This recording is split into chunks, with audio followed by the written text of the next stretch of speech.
मेवाड़ के आराध्य देव लोक देवता सगस जी बाव जी पर भक्तों को असीम श्रद्धा है। माना जाता है कि जो भी भक्त पूरी श्रद्धा से प्रार्थना करते हैं उनकी इच्छा पूरी होती है। हर साल सगस जी बाव जी के जन्मदिन के मौके पर विशाल भजन संध्या का आयोजन किया जाता है। यह मंदिर करीब 400 साल पुराना बताया जाता है। शहर में कई जगह सगस जी बाव जी के स्थान बने हुए हैं। लोगों का इनसे विशेष जुड़ाव देखने को मिलता है।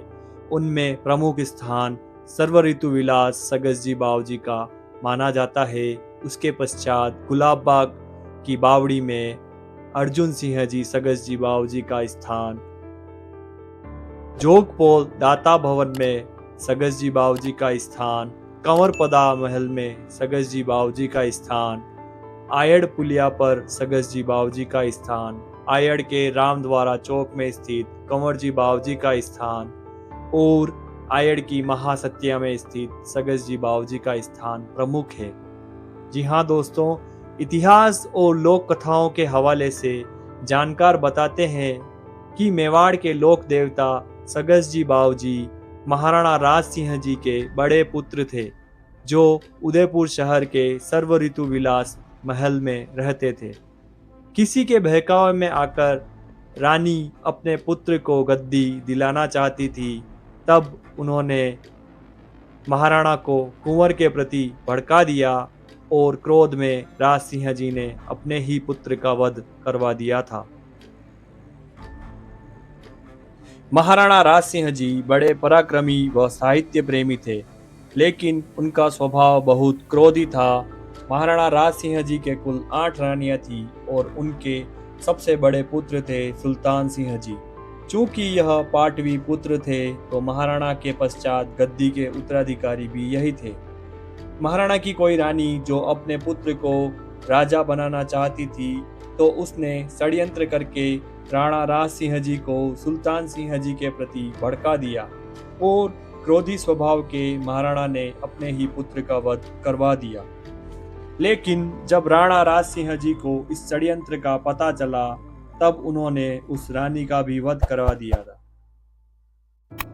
इन्हीं सुल्तान सिंह जी के छोटे भाई सरदार सिंह जी भी थे। यहाँ इतिहासकारों में मतभेद है। कुछ का कहना है कि सरदार सिंह जी ने आत्मघात किया, जबकि कुछ का कहना है कि उनका वध भी उनके पिता द्वारा किया गया। ऐसा माना जाता है कि इन्हीं सरदार सिंह जी की माता ने इनको राजा बनाने के लिए सुल्तान सिंह जी के विरुद्ध षड्यंत्र किया। लेकिन सरदार सिंह जी अपने बड़े भाई सुल्तान सिंह जी से बहुत प्रेम करते थे।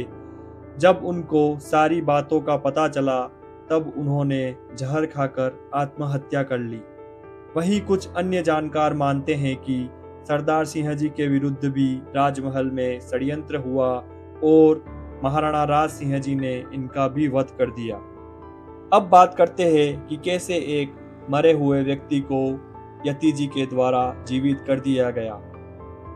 ऐसा कहा जाता है कि जब सुल्तान सिंह जी का वध हुआ तब उनकी डोल यात्रा या शव यात्रा निकाली जा रही थी, तो वह शव यात्रा उदयपुर शहर की वर्तमान आयड़ पुलिया पर पहुंचती है, जहां पर एक चबूतरा बना हुआ है और यह सूचना इनके गुरु यति यानी कि जति जी को मिलती है। जब जति जी को यह सूचना मिलती है कि कुंवर का वध हो गया है और उनकी शव यात्रा इस तरफ आ रही है, तब वह इस स्थान पर शव यात्रा को रुकवाते हैं। यह यति चंद्रसेन जी थे, जो बड़े पहुँचे हुए तांत्रिक थे और कई चमत्कार इन्होंने कर रखे थे और वह स्वयं उड़ान भरने में भी सक्षम थे। इस चबूतरे पर यति जी के द्वारा अपने मृत शिष्य को जीवित कर दिया गया था और ऐसा कहा जाता है कि गुरु चेला ने यहाँ पर पूरे दिन चौपड़ पासा खेले, लेकिन सायंकाल को कुंवर जी कहते हैं कि मुझे पुनः मृत रूप में कर दो, मैं अब इस रूप में नहीं रहना चाहता। इस पर यति जी ने कुंवर को पुनः मृत कर दिया तथा इनको सर्व ऋतु विलास महलों में स्थानक के रूप में स्थापित किया और तभी से यहाँ पर सगस जी बाव जी का स्थानक है। दूसरे सरदार सिंह जी का स्थान सिटी पैलेस के अंदर है, जहां पर आम जन का प्रवेश नहीं है, लेकिन इनका एक स्थान वर्तमान में जोग पोल के दाता भवन में है। वहां पर कुंवर जी सरदार सिंह जी बाव जी का स्थान है। और ऐसा भी कहा जाता है कि सर्व ऋतु विलास महल में दोनों भाई एक ही मूर्ति में विराजमान है। तो दोस्तों, यह था सगस जी बाव जी का इतिहास और उनसे जुड़ी कुछ अनकही बातें। अगर आपको यह वीडियो अच्छा लगा हो तो इसे लाइक करें, अपने दोस्तों के साथ शेयर करें और चैनल को सब्सक्राइब जरूर करें।